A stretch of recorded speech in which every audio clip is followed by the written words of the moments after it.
اعوذ باللہ من الشیطان الرجیم بسم اللہ الرحمن الرحیم نحمدہ ونصلی علی رسولہ الکریم۔ دین اسلام اور ہمارے بنیادی مسائل کے حوالے سے آج کا جو ہمارا موضوع ہے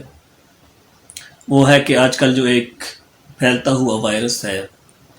جو کورونا کے نام سے ہے، اس کے حوالے سے ہم بات کریں گے کہ اس کی علامات کیا ہیں اور اس طرح کے جو وائرس ہوتے ہیں یا اس طرح کی جو وبائیں ہوتی ہیں وہ کیوں پھیلتی ہیں، اور آپ صلی اللہ علیہ وسلم کی احادیث پر اگر غور کیا جائے تو مسلمانوں کے لیے اس طرح کی صورتحال میں کیا احکامات ہیں۔ تو سب سے پہلے بات تو یہ ہے کہ یہ جو وائرس ہے یہ چائنا سے شروع ہوا ہے اور مختلف ممالک میں یہ وائرس پھیلتا جا رہا ہے۔ اب اس میں ایک چیز تو یہ ہے کہ اس طرح کی جو وائرس یا اس طرح کی وبائیں ہوتی ہیں وہ کیوں پھیلتی ہیں۔ ایک تو ان کی جو ہے وہ وجوہات بتائی جا رہی ہیں کہ ظاہری طور پہ کہ یہ فلاں وجہ سے ہوا ہے، فلاں وجہ سے ہوا ہے، فلاں وجہ سے ہوا ہے۔ جس طرح کے سننے میں آ رہا ہے کہ وہاں کے جو لوگ ہیں وہ یہ بتا رہے ہیں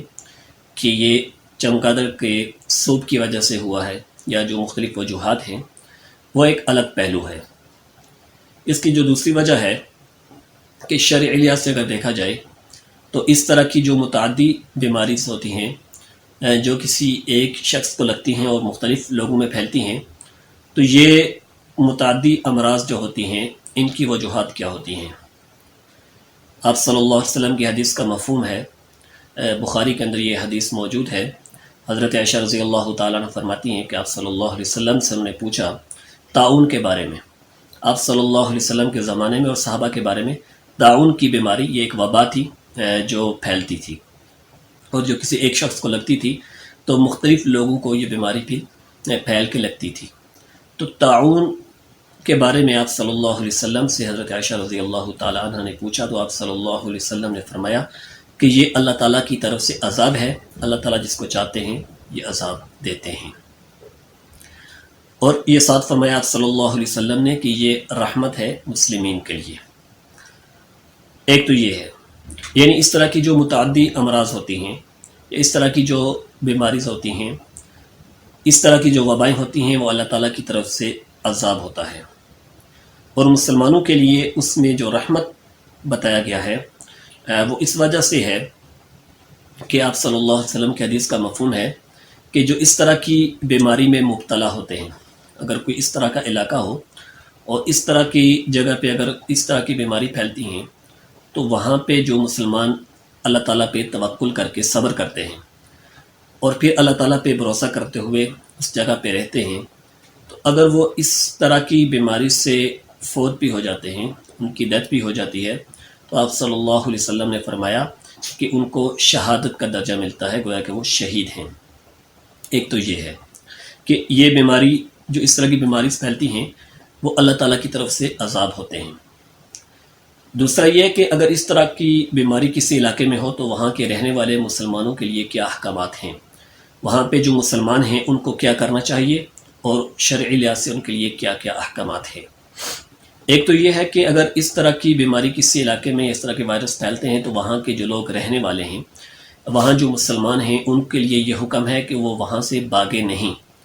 وہ اللہ تعالیٰ کی ذات پہ توکل کریں، کیونکہ کوئی بھی بیماری جو ہے وہ اللہ تعالیٰ کی طرف سے آتی ہے، اور وہ اس میں اسی وقت ہی اس کے اندر جو ہے اللہ تعالیٰ جب تک نہ چاہیں وہ بیماری جو ہے وہ کسی کو نقصان نہیں پہنچا سکتی۔ تو کسی بیماری کی محض بیماری کے ڈر کی وجہ سے، بیماری کی وجہ سے وہاں سے بھاگنا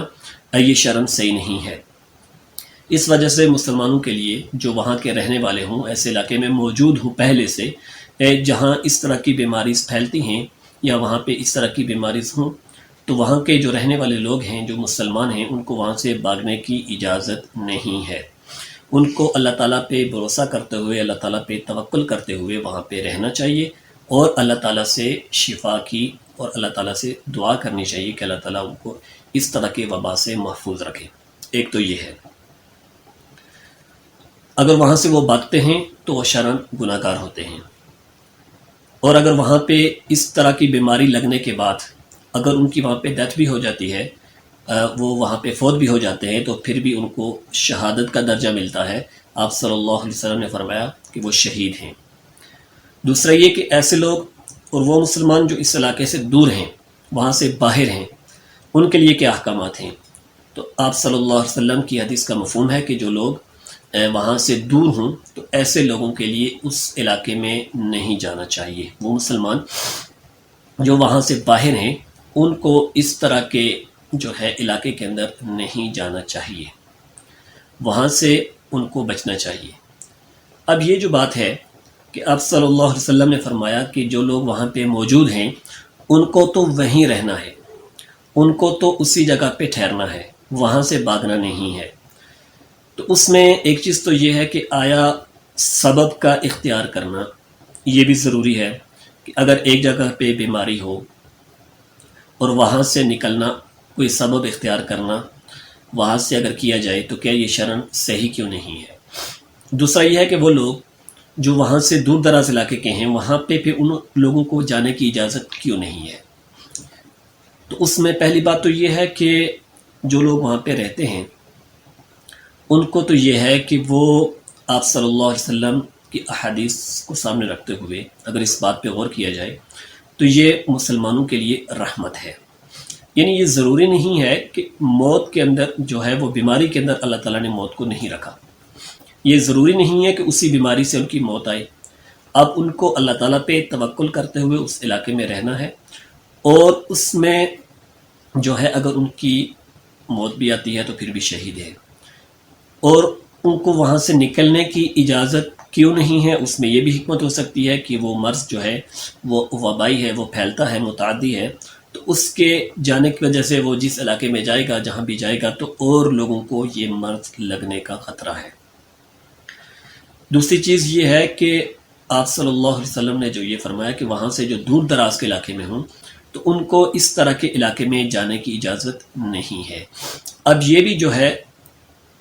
یہ تقدیر کے خلاف نہیں ہے، کیوں کہ اب ایک شخص جو ہے وہاں سے دور ہے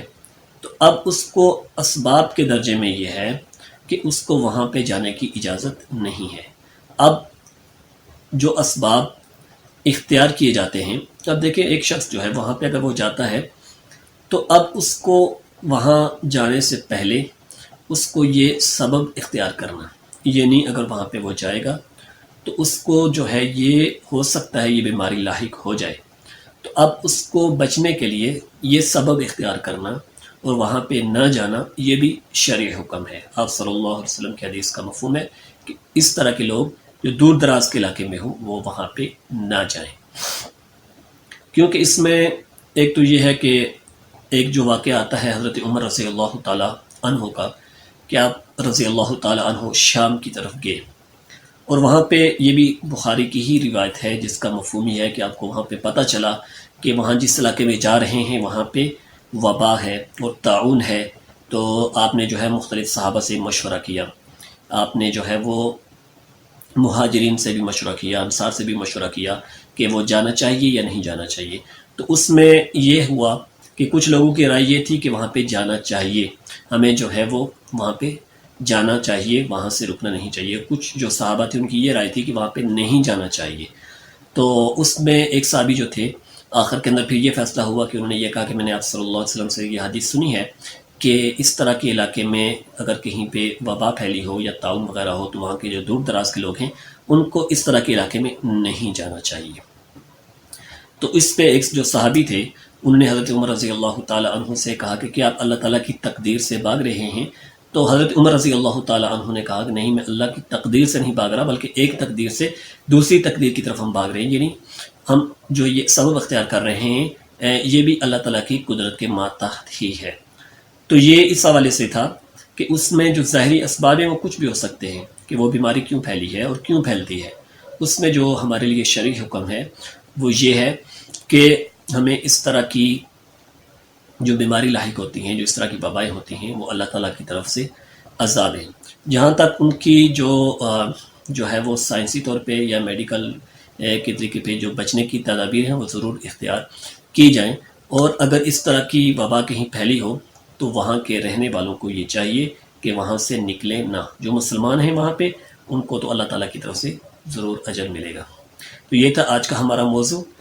کہ یہ وائرس کیا ہے، اور یہ اس کے جو شرعی احکامات ہیں اگر کسی علاقے میں ہوتے ہیں تو اس میں ہم مسلمانوں کو کیا کرنا چاہیے، اور اس میں ہمیں کیا حکمت عملی اپنانی چاہیے۔ وما علینا الا البلاغ۔